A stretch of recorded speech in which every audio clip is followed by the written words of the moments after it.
I'm going to give you 5 facts about human trafficking in Africa that you didn't know. Starting with, more than 25% of all human trafficking victims in Africa are suffering in the Democratic Republic of the Congo. So that means more than 1 in 4 victims are in the Congo.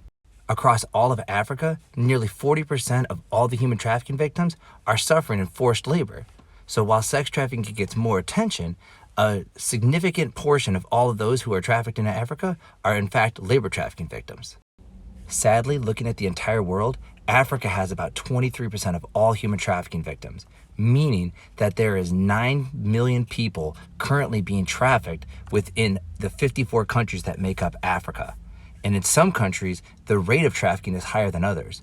The highest in Eritrea, almost 1 out of 10 individuals are being trafficked throughout that country. In Ghana, the world's largest man-made lake, Lake Volta, sees thousands of children being forced onto fishing boats to go into forced labor to gather up fish as cheap or free labor.